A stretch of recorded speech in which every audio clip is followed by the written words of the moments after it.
Gotcha.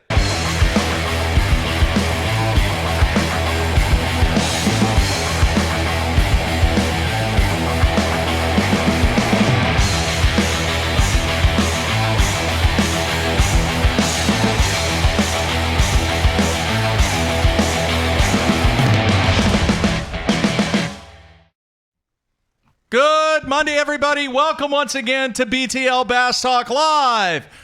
We're going to talk bass fishing and anything else that we want to talk about. Matthew, quite the weekend in professional bass fishing.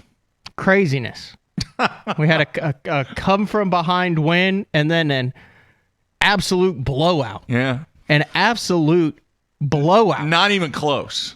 Edwin Evers gets a regular season BPT title, the BPT points championship, Yep. and the Red Crest title. He got all three in the first year. That he did. And who knows what he's done? Who knows what he's done in the cups? I know. I don't know, man. It's pretty incredible what Edwin has done in the first season of the BPT, and Hackney comes in second, a distant second. He could have doubled his weight, and Edwin still wins. Yeah, interesting. So the way they did it, they had the top 30 guys. They fished Pool 8 on the Mississippi River, the top 30 from the 2019 Bass Pro Tour point standings. All 30 guys fished for 2 days. Mm-hmm. Then they cut it to the top 20. Then 10 of them fished on one day. The top 5 moved on to the championship round. 10 of them fished on the next day. The top 5 moved on to the championship round. The weights were zeroed again. Yep. And then the angler on Pool 7 on the final day who had the most weight was your Red Crest champion. So in the shotgun round, Edwin finished in 16th place the first round. He had 40 pounds. He was 41 pounds behind Zach Burge, who had 81 pounds in the first one. Then the elimination round, Edwin moved up to 15th place. He had a total of 77 pounds. Zach Burge leading the way with 117 pounds. Oh, but then the weight zeroed, Mark. Yes. Then they went to the knockout round. And this is where things get interesting. People got knocked out. So the first knockout round, Edwin Evers was in it. It was great. It was Wheeler, Andy Morgan, Jeff Sprague, Mark Daniels Jr., Stephen Browning, Edwin, Ike Porosnik, Neil, and Vincent. And Edwin had to finish in the top 5 or better to move on. He finished in 5th. Yes. 46 pounds, 10 ounces, edging out Stephen Browning by 1 pound, 10 ounces. But he was almost 20 pounds behind Greg Vincent, who led it. Then in the other knockout round, Hackney blew everyone away, and it was Hackney, Burge, Rambanis, Ayler, and Palahniuk. So then the weights were zeroed in the championship round. Edwin Evers, 63 bass, 85 pounds, 6 ounces. Greg Hackney, 22 bass for 40 pounds, 7 ounces. He doubled the second place guy's weight, and I mean throttled everyone. Yeah. Not even close. Did you watch the flurry? Did you see the replay of the flurry if you didn't watch it? I did not. I checked in intermittently. I checked in enough to see that he got in this area that he said he had been in before in past tournaments, but had never been able to really exploit it. And he found a slew that they were loaded in. It's unfortunate that you haven't seen it because I have a couple of questions. I've seen part of it. I mean, I didn't watch the entire thing. I've seen probably 20 minutes of it. Yeah. A couple of things that I got from that. First, it was incredible to see him catch fish on I don't know how many consecutive casts. 20, 30, who knows? I think he caught 26 consecutive fish on 26 casts or 28 casts or something. I don't know. Some ridiculous number. I have a question, though. And did you see the area that he was fishing? Yes. Is it possible, because of the way that the current was going through there, that a lot of those fish, because it was a tiny area, or he was just catching them over and over again? Not the same fish, throw it out there, same fish, throw it out there. That's not what I'm saying. But over the period of time, is there a distinct possibility that some of those fish could have been caught more than once? I would have to think so. Which, there's nothing wrong with it. That's part of the strategy. And there's no way you can tell. I mean, unless it's got a birthmark or a spot on it or a hole in its mouth. Plus, he has the process down to just it is a fine, well-oiled machine, the way that he would catch a fish, weigh it, release it, cast. 1.3 pound per fish was what it took. 63 fish at 85. Now Hackney averaged he averaged like 112 a fish. Yeah. So in the end, when it came down to the championship, the numbers definitely outweighed the quality. 63 fish. Yeah, it was very impressive. 85 pounds, 6 ounces. So that we were trying to figure out who else we would put up there with Wheeler and Edwin. By far, to me, this year on the Bass Pro Tour, number 1, Edwin Evers. Yeah. Number 2, Jacob Wheeler. Yeah, I agree. Without it, I don't think you can really argue that. Here's the other thing on the flurry. And as I watch this, you know who the most frustrated person in the entire free world was when this flurry was taking place? Was it Hackney? No. Was it? It was the official. Oh yeah, because he was trying to figure everything out. And there was a long period of time there where Score Tracker, they could not update Score Tracker because he caught so many fish. And the other thing, he couldn't even sign the sheet after each fish. It was kind of crazy. The whole sequence that took place during that flurry was like nothing that I've ever seen from a numbers of fish being caught. And obviously, I mean, that's the way the game is played. And I understand that's how the game is played, but this is what kind of bugs me about the way the game is played now. Zach Burge was leading Edwin Evers by 41 pounds after the shotgun round and ends up losing to Edwin Evers by almost 60 pounds. Let that one sink in for a little bit, Mark. It's the way the game's played, Matthew. That is the way this game is played. That's a 100-pound swing. Yeah. Hey, we'll try to get the double Zach's zeros. Thoughts on his performance. We need to get him in studio. We're 100%. try. That is far and away way overdue. The guy, we should have had him in after he won the Costa Championship. We should have had him in after he won the FLW Tour Angler of the Year. We're going to try and get him in studio. Hopefully next week. That's the goal. You coach basketball at the school that he went to, don't you? I should be able to get him in here. Is it named after him? Is it like the Zach Burge Memorial Lunch Hall or something? No. So the other guy who stuck out to me for Red Crest was Stephen Browning. Yeah. I watched, the opening rounds there where he's throwing that chatterbait up along that cut bank there at Pool Lake, catching him. Did you see the one where he's got the bait hung up on the log and he's trying to get it off and all of a sudden he lands it? I mean, the dude is like an entirely different person from the last 3 or 4 years on the Elite Series. Do you think people watch this event on that final day because of the flurry? Because there damn sure wasn't any drama.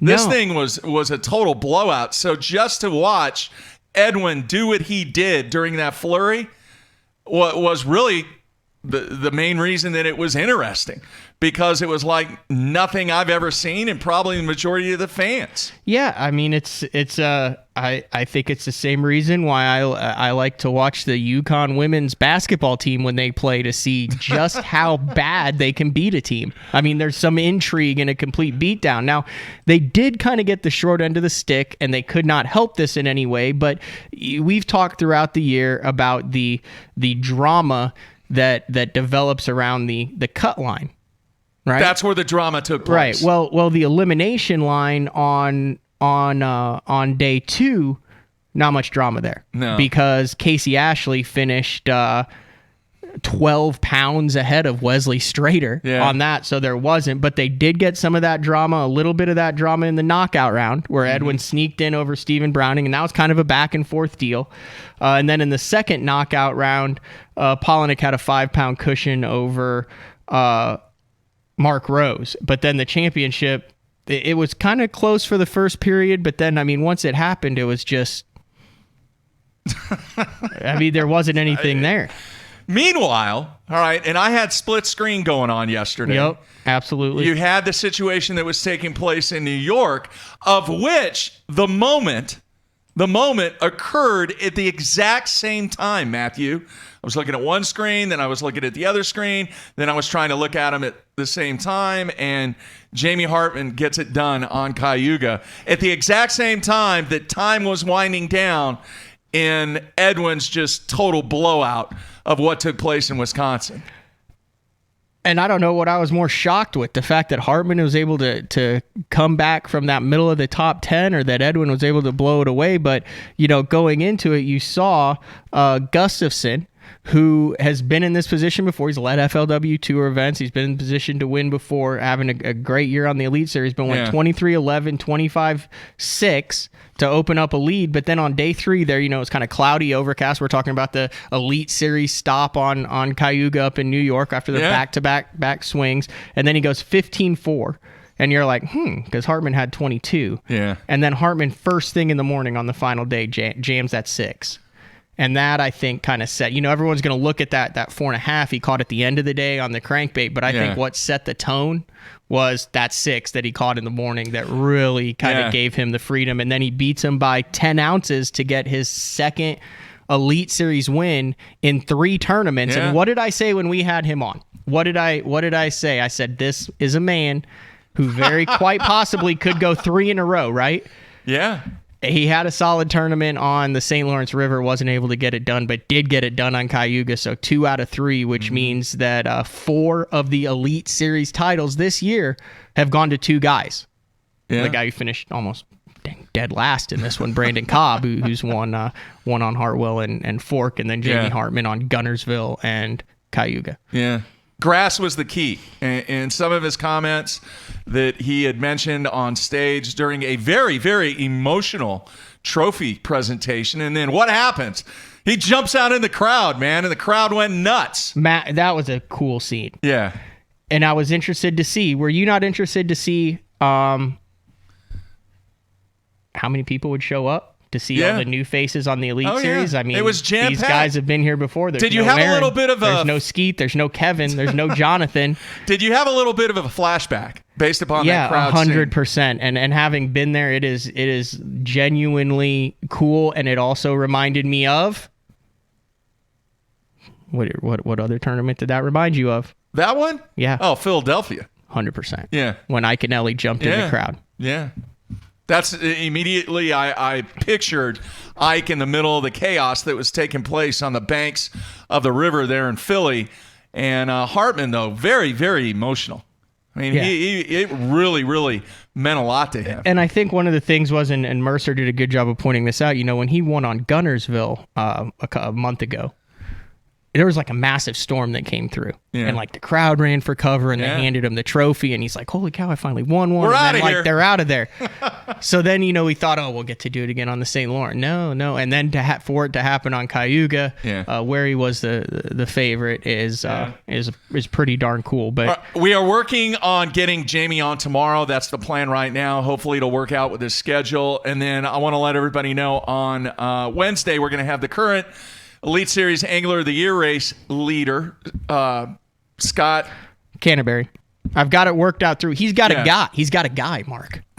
He's got a guy that you go through. Yeah, but I talked to him yesterday. Oh, you talked to Scott? Yeah. Okay, well, He's all good, I talked to his guy.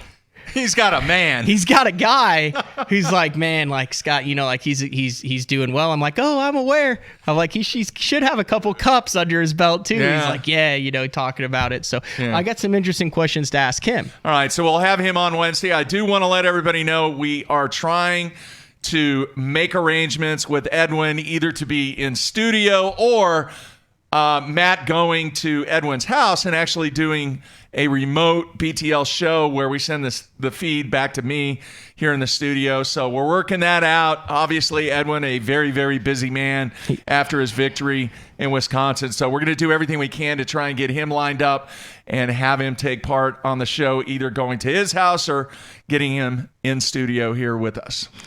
You like my hat? Dude, you got swag. We both got swag. You got some swag. Yeah, obviously the guys. Yeah, if we had our call-in show, was it 2 weeks ago or last week? Last week. Yeah. The guys from the Columbus Barrel Company, and I wasn't exactly sure what it was. So he called it. He's like, "Hey, we got some hats made." So I went to their website, which is, and I'm gonna say it because it's badass. Yeah, Columbus cool Barrel Co. Just co.com, and they take like bourbon barrels. And then they take like the wood from the bourbon barrel, shape it, do like a bunch of etching, different types of gifts, stuff with it. And they made the BTL hats for us. And your favorite hat. In the Richardson 112, and the shirt that says "Grab Life by the Barrels," and a bottle opener that, you know, if that could, it's like a home safety device too. Like you could either like fend off an break intruder glass in with case of emergency. The big stick. So they got some really cool stuff on there. So, and some bonus stuff, and too. some There's bonus some stuff. Crazy beverages. What is that called? Libations? Beverages. Yeah, Yeah. that too. So big shout out to CJ and all those guys over there at Thank the you very Columbus Barrel Company. Yeah. So I'm telling you, you got your son's wedding coming up. When's he getting married? Not till May, man. Not till May. You need to get Carolyn on it because, like, for the groomsmen and stuff, There's I mean, some they have cool like stuff. a whole wedding category on here. Yeah. You can get like flasks made out of bourbon barrels with like 50 cal bullets in them. You can get, you can get beard combs.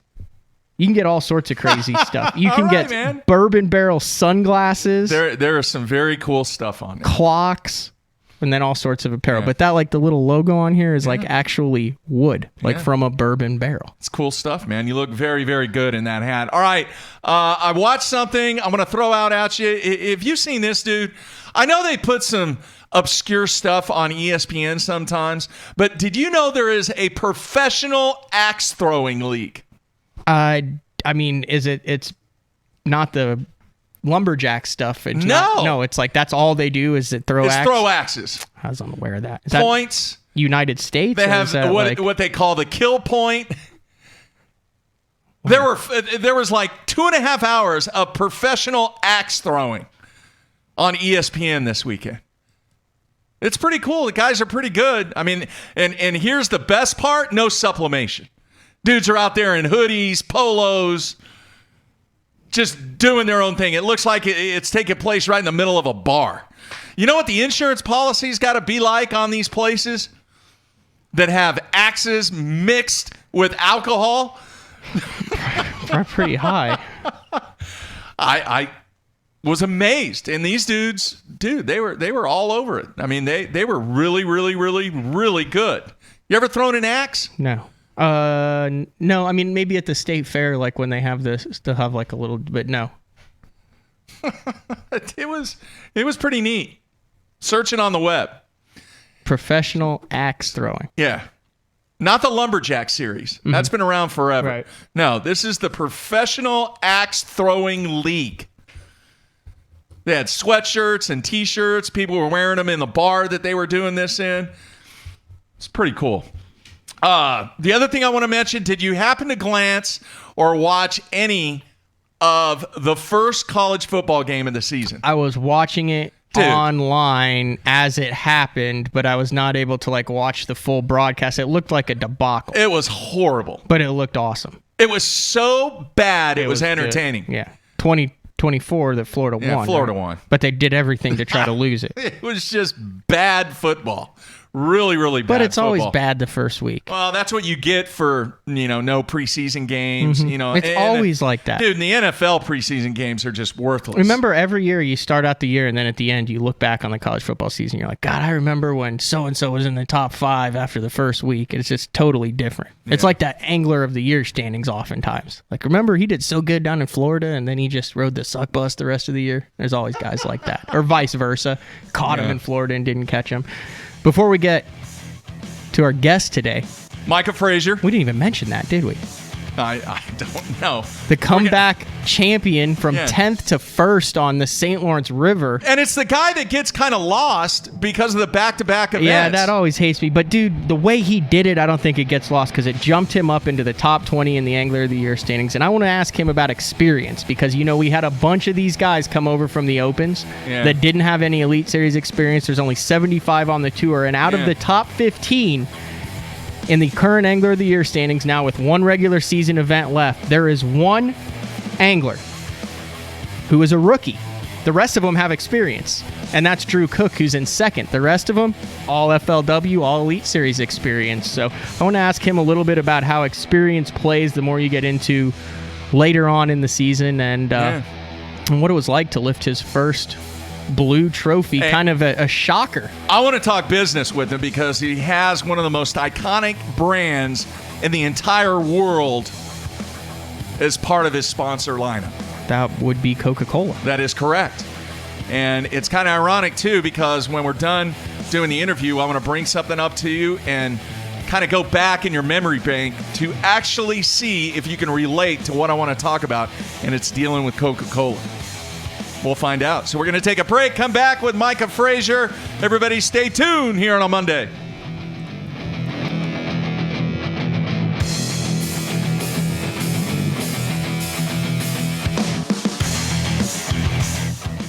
Sleek new design with easy control file. The clearest images underwater with uncompromising range. Live mapping from the touchscreen. View notifications, video, even Google Maps on screen. And for the first time ever, real-time view of fish movements with live sight sonar. HDS Live. New from Lowrance. Gamma God's the G Finesse series. In my opinion, the G Finesse series is the only lineup of hooks you need for any fishing you do. But I know a lot of guys haven't used this hook yet. The G Finesse series has the nano coat on the hooks. And the nano coating makes the hooks sharper, smoother for a better hookup ratio. 20% stronger than black nickel. Wow, that is incredible. That's a lot of strength. My Gamma Cuts G Finesse series, perfect finesse fishing for you. Check out the G Finesse series of hooks by Gamakatsu.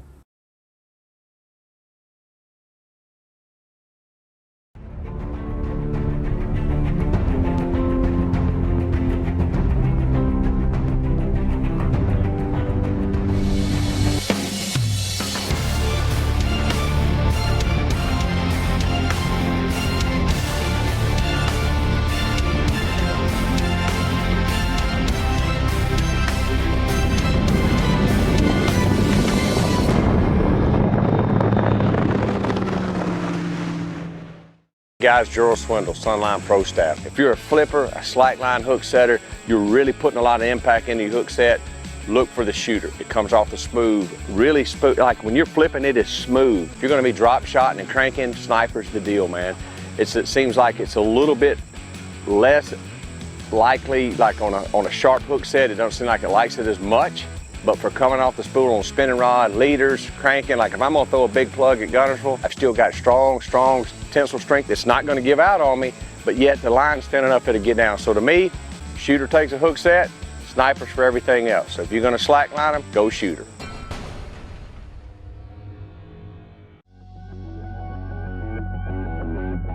The name SPRO says it all. SPRO stands for Sports Professionals. When you look at the pro staff that SPRO has brought on board over the past 15 years, it's been pretty incredible. I mean, one got it just then. From the development of the rock crawler to the McStick, from the Fat Papa to the Little John series, when you tie a SPRO bait on, you know it's been designed by a professional to get the job done. Blue Water by TH Marine, offering LED lighting solutions for your boat, trailer, truck, ATV, and so much more. Engineered and built to be rugged with waterproof and submersible options. Designed for easy installation, Blue Water is available in a variety of colors and styles. All backed by a limited lifetime warranty. Blue Water by TH Marine. At Duquette Fishing, we have assembled the top pros in the country to help us design rods to give you a competitive advantage. Castability, strength, durability, action, sensitivity, weight and balance, and consistency. Combine that with the best warranty in the industry, and you have rods that are pro-driven. Duquette Fishing, pro-driven.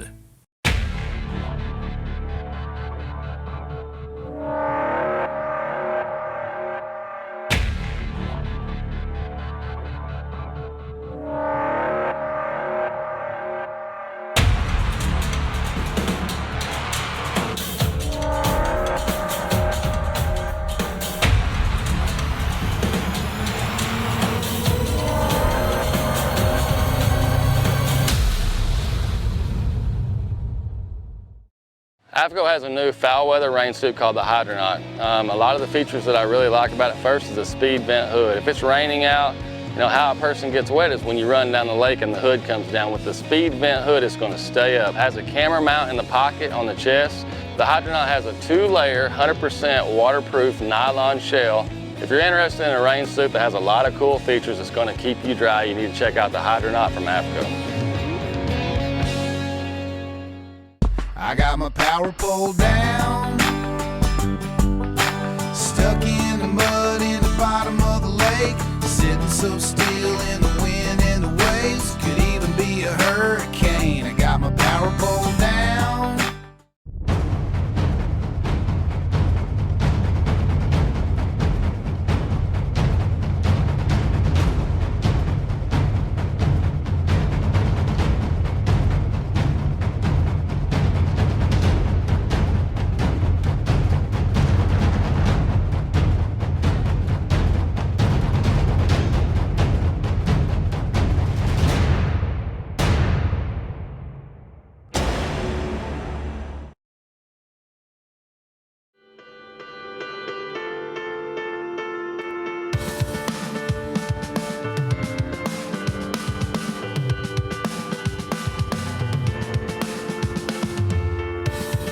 All right, we are back kicking off the week. Mark and Matt on a Monday. And I just received a text, Matthew. And I had mentioned this last week, but Boyd Duquette has agreed to come on the show next Wednesday. Not this Wednesday, but next week. He will be on live via Skype on Wednesday and kind of give us his thoughts, kind of summarize the entire first year of the BPT, talk about the Red Crest, and just kind of give us a State of the Union next week. So Wednesday, a week from this Wednesday, Boyd Duquette live via Skype. And I'm sure a lot of people will be curious as to what Boyd's thoughts are on the first year. Cool. Our next guest is guaranteed a top 5 finish in the finale on Fort Gibson based on his stats. Well, he is. Guaranteed, huh? Yeah, he's gone. Let's start with the Classic on the Tennessee River this year. He went 46th, then he went 3rd, then he went 42nd, then he went 3rd, then he went 62nd, then he went 1st. Yeah. Then he just finished 63rd on Cayuga. So, I mean, it's the every other one. He's gone 1st, 3rd, 3rd. That's part of your Elite Series analytics right there. Guaranteed. All right. Well, he had just an incredible tournament, and I always feel bad for the guy that wins. The front half of a back-to-back. Yeah. I'm sure he doesn't feel bad, though. I'm sure his bank still account gets feels the trophy. okay. He still gets the check. He still gets the points. So I thought it would be cool here on, hopefully, a couple of weeks of champions that we kick things off having the guy that got it done on the SLR going from 10th place to capturing the blue trophy. So, Mikey, you there, man? Yeah, I'm here. All right. Appreciate you taking time out. I know you have a little bit of a break, but not much for the final regular season stop here in Oklahoma.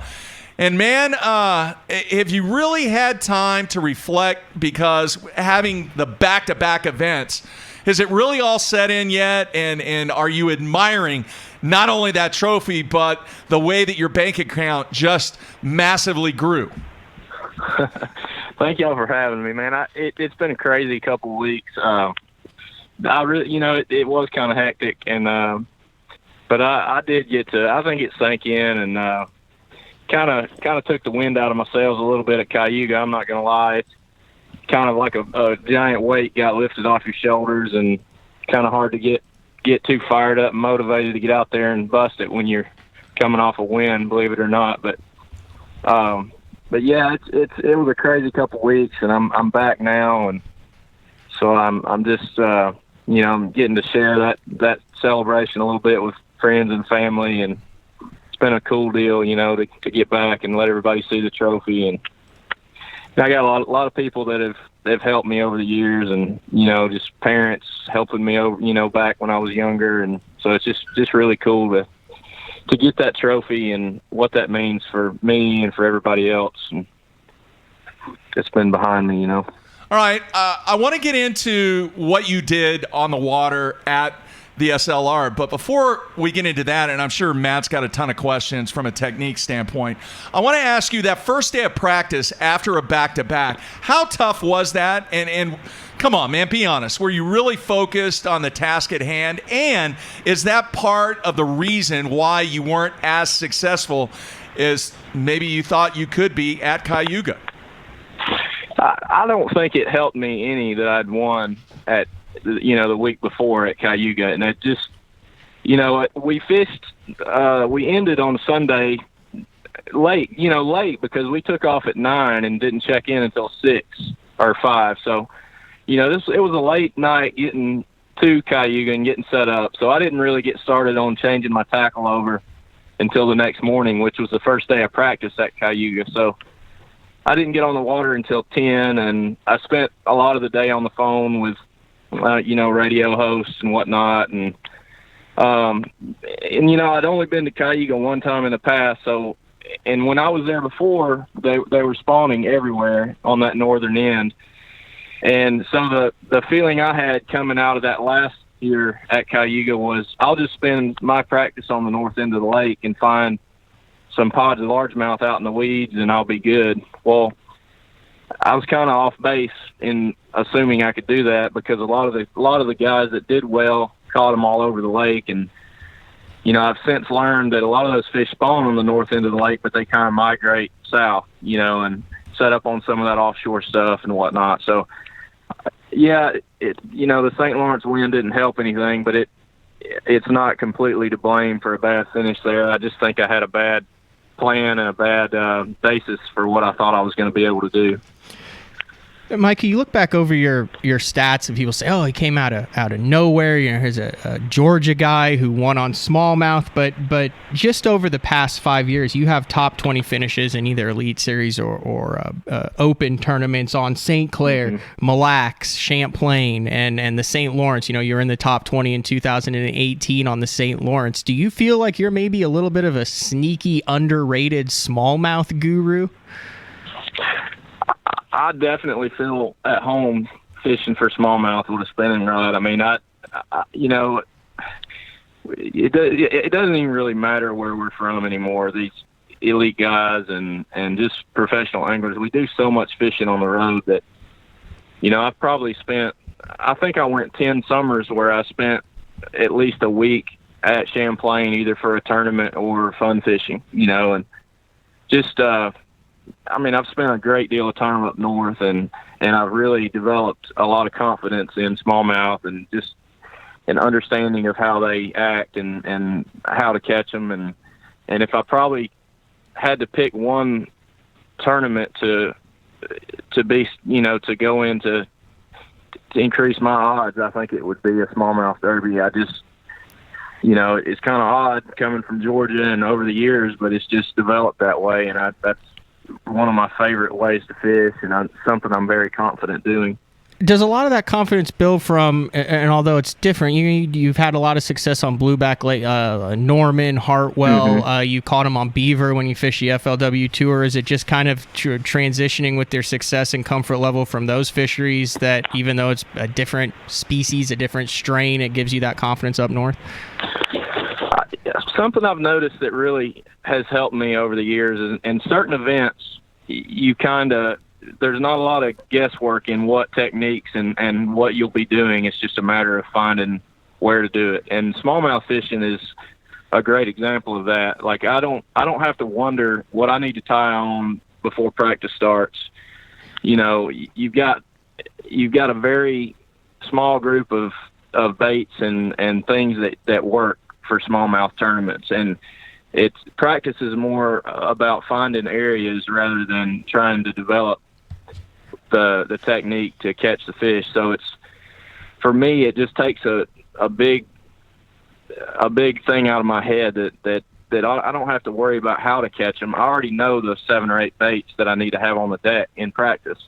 I just need to find the right area to settle into and find the right stretch of the river or the right set of shoals or whatever that's got the right quality fish.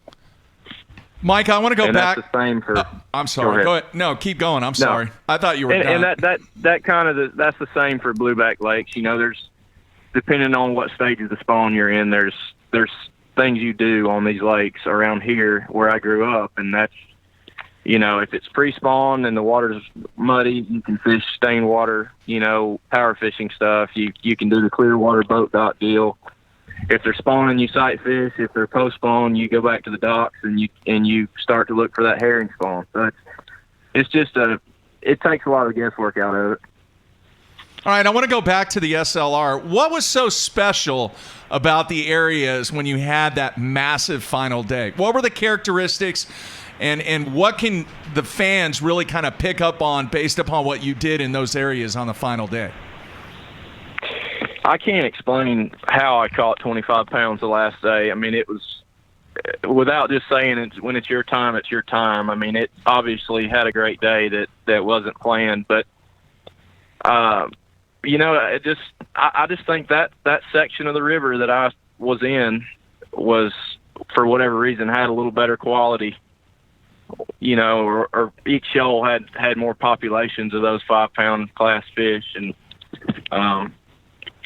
it wasn't hard to figure that out when, you get midway through the tournament. I'm starting to see, guys in the top 10 and 20 bouncing around in the same area, and you could run down the river towards the lake to an area that we fished last year that was really good, and it was like a ghost town out there.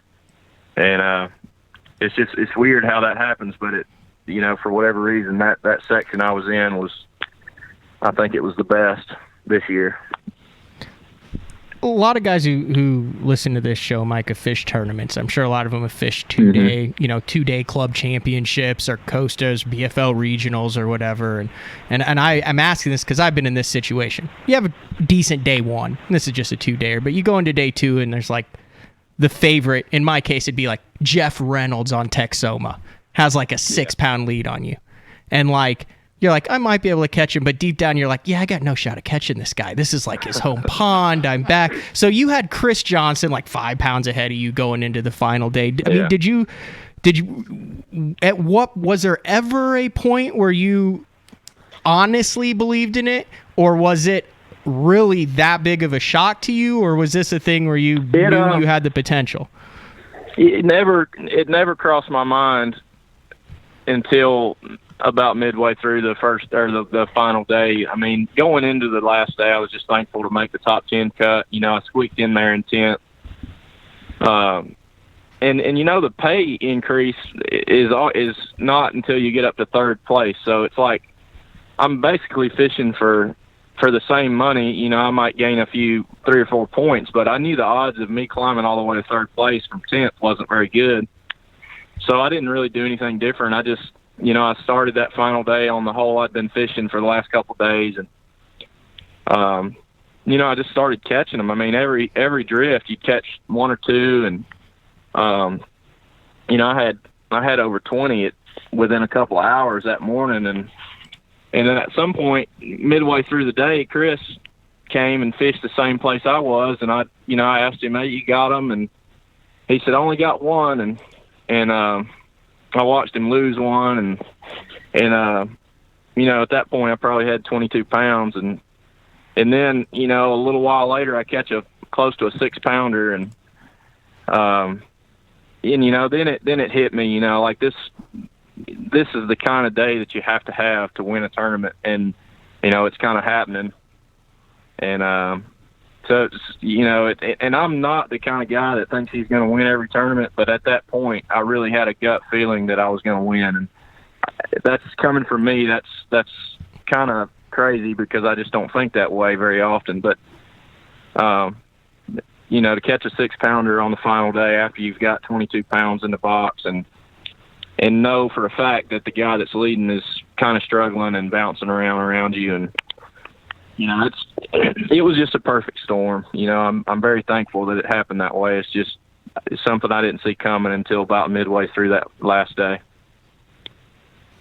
All right, the bait that you used, it was a prototype, and I'm curious, how long have you worked on producing this thing? How involved have you been in producing this thing? It's a type of bait that is kind of, I want to classify it as trendy. And what's your influence on that entire process? I kind of expressed my interest in us being young, having a Ned style bait, and they did the rest. And it's really based off the Dinger platform, and which is an easy transition for that style. But it's just a good. I mean, it's no frills, straightforward, just a good Ned bait. And really the only innovative thing they've done with it is they've hollowed out the tail on it, kind of created a cavity in there, so it adds some buoyancy when that Ned goes head first to the bottom. The tail will stand up better with that cavity in there, and it'll bubble a little bit.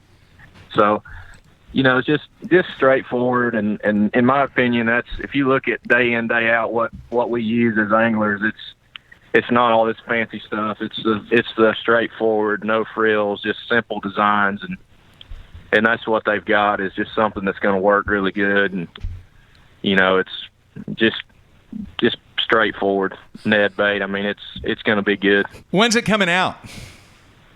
I think it's available now.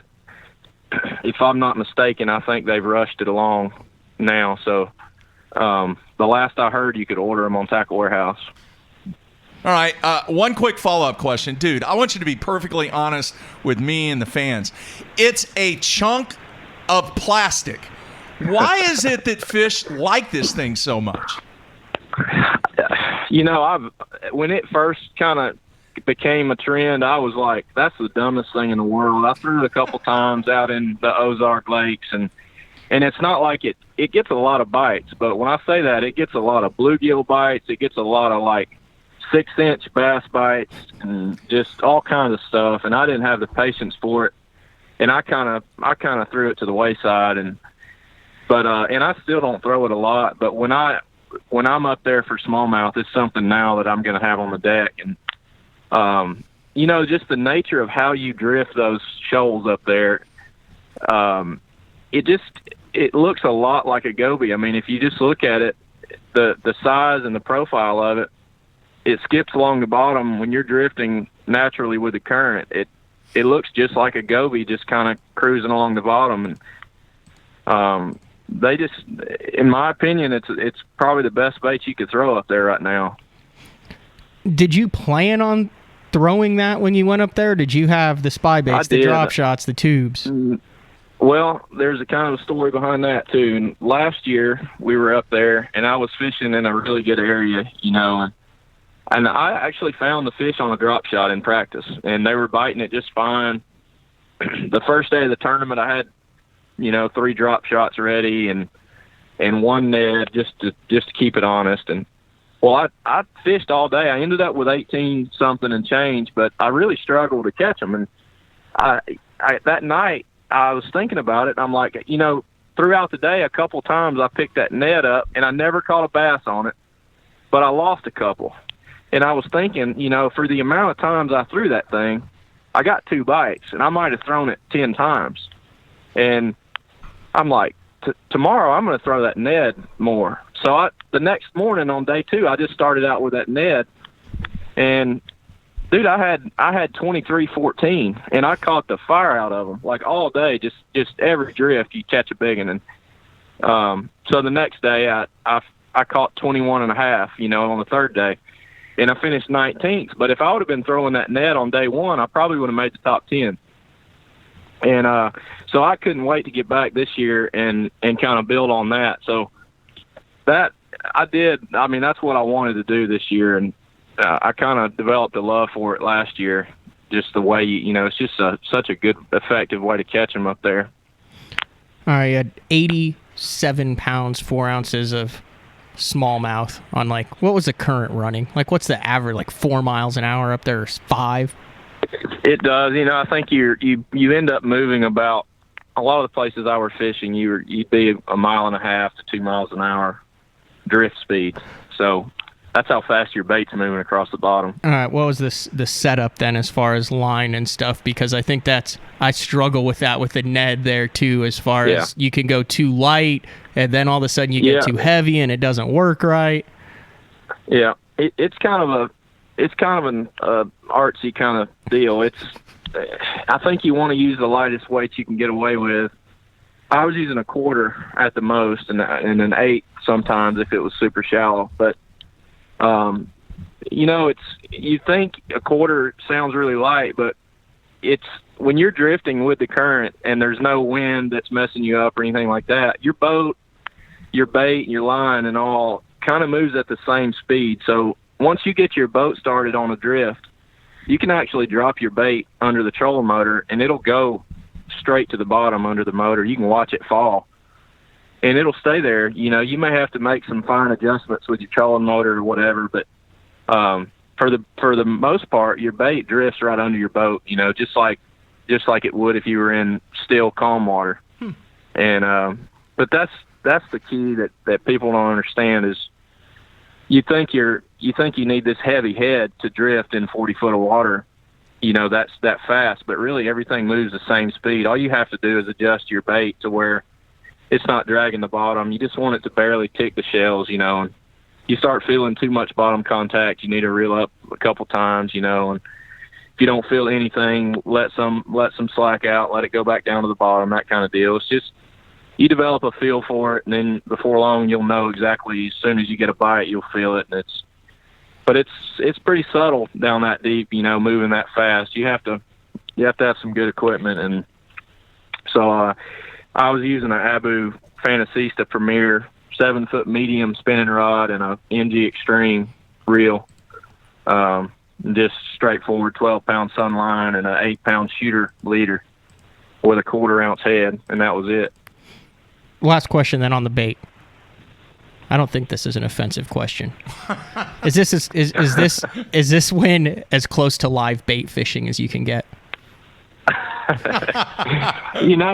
I guarantee you could probably outfish somebody that had live gobies with this thing because I watched people around me. I was sharing some water with some other guys, and I was flat out out fishing them with this Ned bait, and it's kind of got a dumb stereotype around it, but it's if you look at a tube or even a drop shot, if you think back when it first came out, it's all these smallmouth baits are just dumb. If you didn't know anything about it, you'd think, man, that's crazy. Why would a fish eat that? But just the way you present it and what the fish eat, it looks just like what they eat. And they don't have time to think about it. It's skipping along at 2 miles an hour on the bottom. They just eat it. When it comes across their little sand spot or rock or whatever they're sitting on, they see that thing scooting along the bottom and they just eat it. They don't ask questions. Interesting. All right, Micah, you have one of the most iconic brands in the world involved on your sponsorship lineup in Coca-Cola. Can you talk a little bit about that sponsorship, how it came about, and really what your involvement is with that company? Well, it's just a crazy deal.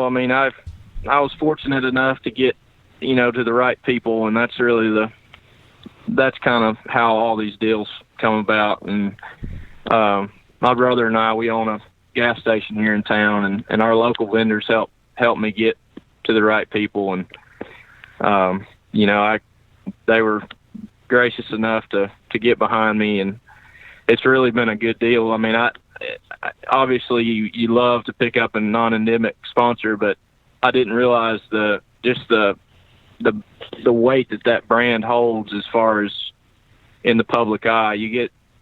I've just gotten a great deal of attention because of that logo, and it seems like everywhere I go, somebody's asking about that. And it's just one of the most iconic logos in the country or in the world, and it's pretty cool to have it on the side of your boat. That it is, and for you to have that brand and display that brand on your jersey and on your boat is really, really cool. Not only for you, but I think in the game and in the sport in general. Absolutely. Yeah, it's been really cool, and I'm just thankful that they got behind me and looking forward to the next few years. Plus, little vanilla Coke with a little cherry rum mixed in. Oh, it's like a cherry vanilla. It's a great summertime. It's light.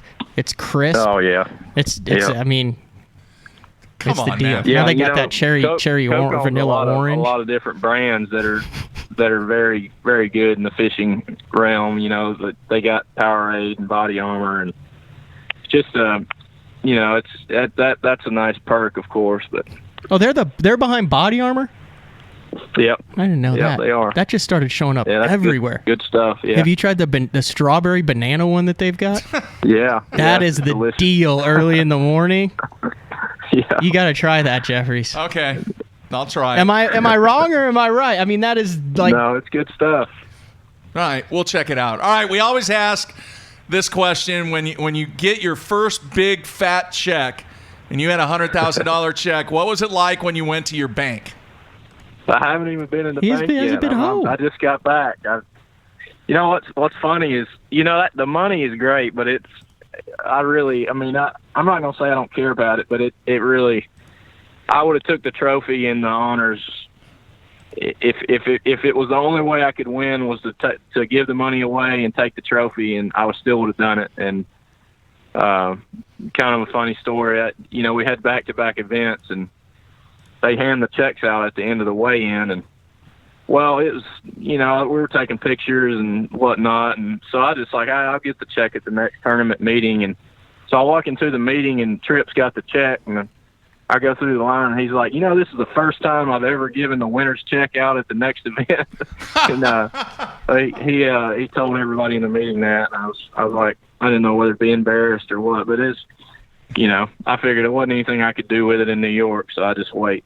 That was cool. That's a cool story. kind of my last question is, I mean, you are the youngest person ever to win a BFL. I think you were 16 when you won that in 2005, and then you started fishing as a co-angler. You fished the FLW Tour. You're now been on the Elite Series, a veteran on the Elite Series, 10 years at the tour level. You get your first win. Is it weird? Does it seem like it's gone fast to be considered a veteran in this industry now? And then between your wins, I mean, you have 2 wins to your credit, and it is that BFL and now this Elite Series. But talk about, I mean, has time flown? Do you wake up and go, man, I can't believe I'm a veteran in this. I just feel like I was 16 years old.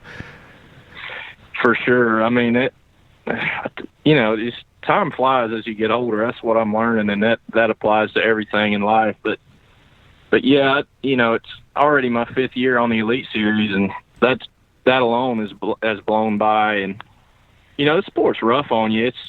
And if you don't see the fruit of your labor, it can really take its toll on you. And that's the biggest thing in this win, man, is just I put in a lot of time and a lot of work. This is my childhood dream, you know, when I've sucked it up in a lot of tournaments to get to this point, you know, and it just feels good to finally see, you know, the fruit of the labor that you've put into it kind of come into real life, you know. And it's just that's the coolest part of all of it, is just finally getting a win and having that trophy to look at, and just thinking back on all the tournaments that you made bad decisions in, and the ones that you were close to figuring it out but you didn't, and just, man, it's just such a grind, you know, over the years.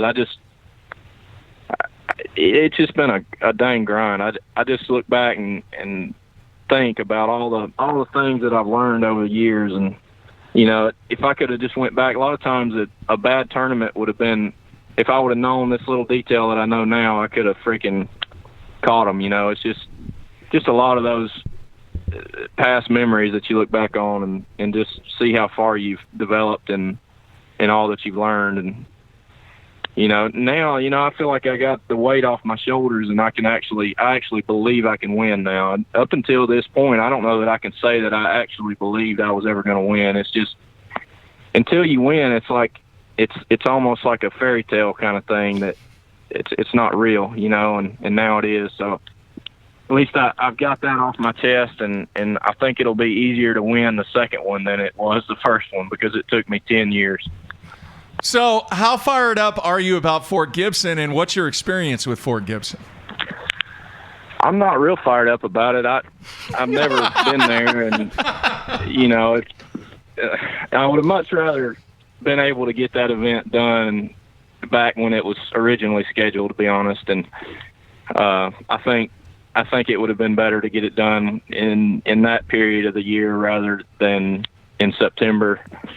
There's not a whole lot of places in the country that are good in September, so, and I don't think Oklahoma is going to be that great in that time period. But, luckily, as far as the points go, I've got a pretty good spread on the classic cut. So, I'm not pressed with a major dilemma as far as having to do good in the tournament to salvage my year or anything like that. So I'll probably, just show up and try to figure out a way to get some bites. And, not having ever been there, I don't really know what else to do at this point. I'll do a little homework and map study before I leave, but yeah, it's going to be September in Oklahoma. Probably going to be not very good, but we'll see.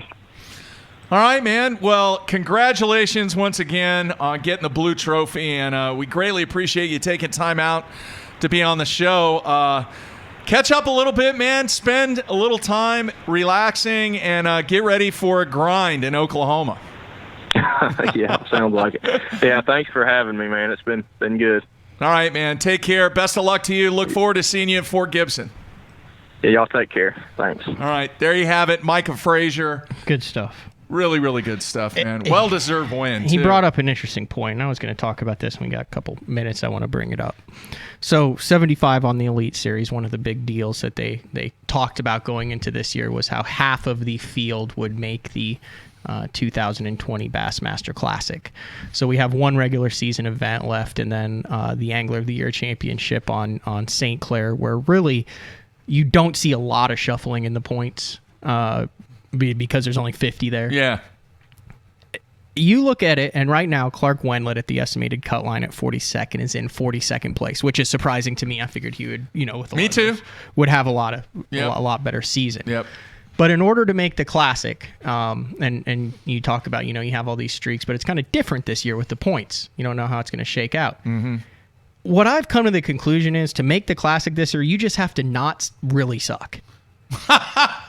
And I say that because listen to Clark's finishes. This is out of 75 guys. That if you don't make it, you really suck. Yeah. That's what you're saying. Yes, I'm going to go on record and say that because listen to Clark's finishes here. Okay. 14th, that's a good finish, but then 41st, bottom half of the field. Yeah. 34th, 58th, bottom half of the field. 60th, bottom half of the field. 23rd, 65th, bottom half of the field. And 38th.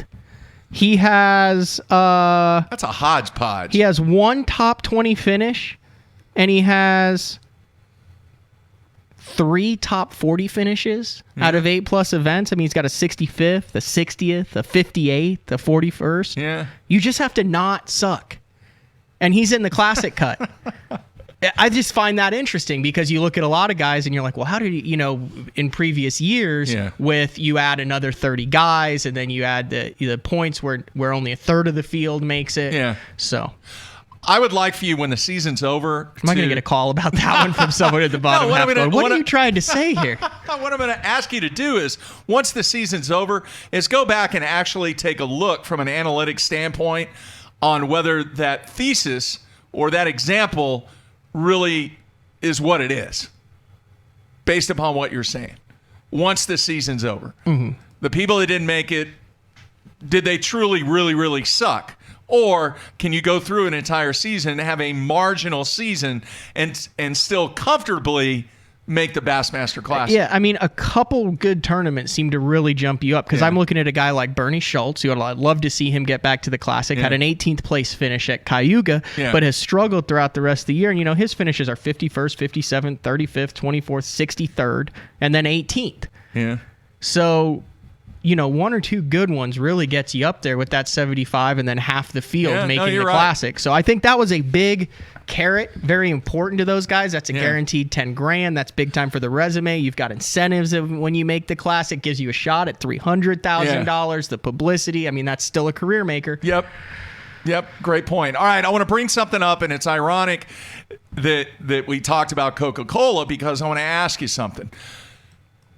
Would you agree with this statement, Matthew, that from a fan perspective, there are very few people that are on the fence about whether they like Major League Fishing or whether they really have a dislike for the format and everything about it. Most polarizing thing that I have ever seen with 13 years in the industry. Yeah. Agreed with you with 25 plus in the industry.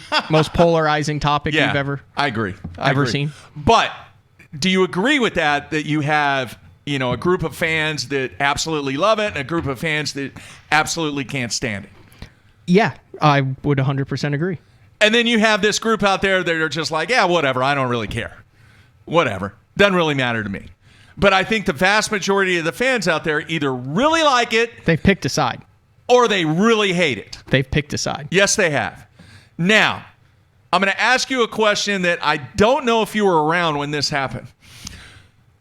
We both agree that Coke is one of the most iconic brands in their product, probably one of the most successful products in the history of anything.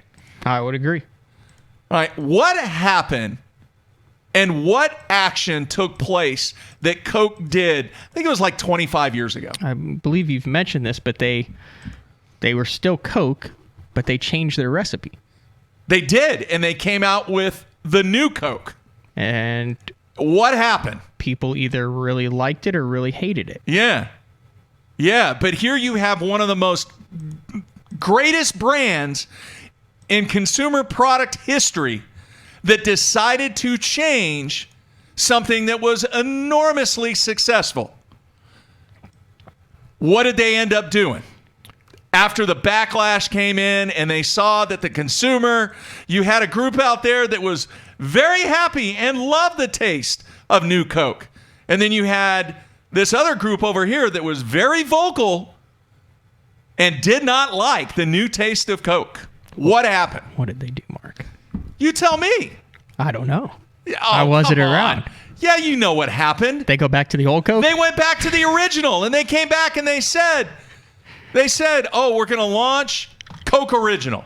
And for a long period of time, there were branding campaigns, and they did all this stuff about how that the original was coming back. Now, at the same time, you could still get the new flavor if you wanted to. And then eventually, the new flavor went away, and everybody was happy with the original. Okay, now, why am I making this comparison, and how can you make that comparison to what's taking place at Major League Fishing? Or can you? Is it treat that good like a rhetorical question? Example? What's that? I'm treating it like a rhetorical question. Do you agree with that? But see, what happened is I think it's too new to tell. I don't think enough people have tasted the new Coke to determine whether or not. How many times have I said this? You only get one chance to make a first impression. And obviously a lot of people out there do not like the new taste of Coke. I have also said that this is not like a Coke where you either taste it once and like it or not. In order to get your taste, it's going to take time. I don't disagree with that, but they've had numerous events for people to taste the new version of Coke. All right? And the trend, I could be wrong, and we're going to have Boyd on next week to talk about it. I could be wrong. It's polarizing. What is happening to the trend? What is happening? It's polarizing. They either love the taste or they don't like it at all. Yeah. And they're going with Pepsi. So what happened to Coke sales when that situation took place? I honestly don't know. They plummeted. The stock price took a major hit during that period. It was a very trying, challenging time for Coke, but they made the right decision. They went back to the original formula. Are you? See, I don't know if. Yeah, I mean, you're talking about a new formula, but I think you could also say it'd be like the difference between. Is it not new? Coke and vanilla Coke or that vanilla No. orange It's Coke not the same thing, dude. It is or something cherry that has Coke. been done for a zillion years. And you had all these people out there saying, oh, well, people, once again, have a very difficult time with change. I know you're speaking in code here. And I'm understanding. I'm not speaking in code. Look, Yeah, it's very different. The original way. Catch 5, bring them to the weigh-in. That's right. The new way. Catch as many as you can, let them go right there. That's right. And you have a lot of people that don't like the new way. They like to catch 5, bring them to the weigh-in. That's right. But there's also a lot of people who like to catch as many as you can and put them back right there. So what are the fans telling? Dude, I don't know. This is what I'm asking. Is there enough momentum out there? Because you and I both see it. And what I'm saying is we see the bad and we see the good. It's going to take multiple years to determine. I disagree with that. I disagree. It is very difficult to get a consumer back, right, once they have made an opinion about the product when it changes. Make sense? But they really haven't been able to taste the new Coke. Dude, they've had... What, they've been able events? to get a 8 little events? No, they've been able to get a little sip of it, but they haven't been able to open up a can and drink it themselves. Is it going to change? Is that can of Coke going to change? If that's a minor league system that allows everybody to participate in that format and realize that they love it and the excitement and the constant energy and stress that they're under, that's the can of Coke in their hand, the new Coke. Yeah. And now I think it's different than the little sip that they've gotten watching the BPT. And yes, I think that's different. What I'm saying is they have been able to maybe take a sip of the new Coke, but they have not had the can in their hand, Mark. Okay. On the couch, sitting back, ice cold, drinking it. That opportunity does not exist for people right now. You know, a lot of people back when this happened with Coke said that it was just a money grab. Right. That it was a marketing ploy by Coke to generate all this interest in the brand. But, you know, and then you had other people say, well, you have this iconic brand. Why would you do that? Well, did it create a buzz? It was like some of the evening news stories were focused on the new Coke. Do you understand what I'm saying, though, too? Yeah, I do. You can take a Coca-Cola Classic and sit on the couch and drink it. You can't take the new Coke now and sit on the couch and drink it. Yeah. You can get a little sip of it. Yeah. Yeah. Yep. It's a different flavor of something that is very iconic. And you got Edwin over there. He's just beer bonging Coke. He's beer bonging the new Coke. He's got cases of it everywhere. He's witted everything. He won everything. That comparison is not to take away from anything that they have accomplished this year from an MLF perspective. I mean, I want to talk about how can you not, if you are an angler, appreciate how much money that these guys are making as a result of everything that they're trying to position and all the sponsorship that they have. And I don't care what the format is, who cuts when, where it is. You got a guy who wins a regular season event, the points title, and the championship. Yeah. He's done it all. The only thing he hasn't done is what? Won the FLW Cup. Well, I'm just talking, who knows? He might win more cups. He's in the world championship you mean this year? now. Yeah. I mean, what he did, even though it was the first year of the Bass Pro Tour. Yeah. Was Mark Davis, did he win Angler of the Year in the Classic in the same year? Was that in 95? 90-something. Or something, and Van Dam has done it. But as far as what you're seeing, I don't care how new it is. I don't care what the format is. Yeah. What he did, it's amazing. Historically, is at the pinnacle, the peak, the apex of professional bass fishing competition that, regardless of what happens 5, 10, 15, 20, 50 years from now, will stand as one of the most impressive things ever done with a rod and reel. Yeah. Yeah, especially the first year. Now, granted, yes, they've had experience fishing in this format for a number of years, but with everything taking place and the change and the I mean, they had some adversity to go through also. The unknown. What Edwin did was most impressive. And nearly one more. Yeah. And some of the instant feedback, I mean, it's blowing up now since we started talking about that. But the comparison that I was trying to make is that you have the original brand in Catch 5, and now all of a sudden you change that formula into an iconic event, the backbone of how this game and sport was founded in Catch 5, bring them to the scale, weigh them, and go away, to where now suddenly you have changed the formula. And just to make it wasn't always 5. I mean, it's been 7, it's been 10, it's been 15, but having a limit. They used to string them up. That's what literally. I'm saying. But I'm just saying it hasn't always been 5. So, but there always has been a limit, as far as I know. Yeah. 15, Somebody said 7, 10, 7, 5. Yeah. Edwin never won the Elite Series Angler of the Year. No. So I'm thinking that Hackney is still the only one.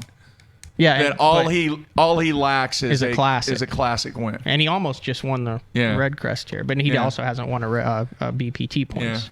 But Anyway, he does have a world championship. I think that it's pretty amazing that they were able to pull off what they pulled off in 1 year, being Major League Fishing. But at the same time, I think this evaluation period of looking and asking themselves 2 questions: what did we do well, and what do we need to improve on, and see if any adjustments are made going into next year's tour, and then what changes are going to be made in the Red Crest. And then don't you have to wait until the TV shows air to actually be able to answer that? Because Dude, what if the know. TV show numbers are through the roof? Well, that's and a great point. What if they're happy with their live stream numbers? That's a great point too. But I don't care how perfect you are, there's always room to improve your product. All right, to make it better for the anglers, to make it better for the fans, and to that make goes it for better. Bass, FLW. It doesn't BPT. matter. The organization, to make it better for the anglers, for the sponsors, and for the fans. All right, you're constantly trying to improve it to where that brand continues to grow. And are they anywhere near where they want to be? No. I truly believe that. No, they're not. But at the same time, are they willing to analyze and analyze what they accomplished this year to make it better? And that's some of the conversation that we'll get into Boyd with next year or next week. All right, anything else? Dude, I'm telling you, check out the it'd be pretty savage as if Boyd just had a can of Coke when you come and he Skyped him in, just sipping there. Hey, Jeffries. Yeah, and professional had one of acts, the original. I remember when that was going, dude, cases of original Coke were going for like $100 a case. People were obsessed with. You know what they just came out with? What's that? Across the Midwest, I believe, like Kansas, Missouri, Nebraska, cases of Busch Latte. What? Mm-hmm. For the fall, instead of Busch Light, it says Busch Latte on the can, making fun of Starbucks for their fall colors. Unbelievable! Wow. I'll show it to you. Google it. Yeah. Busch Latte. I'll have to check that one out.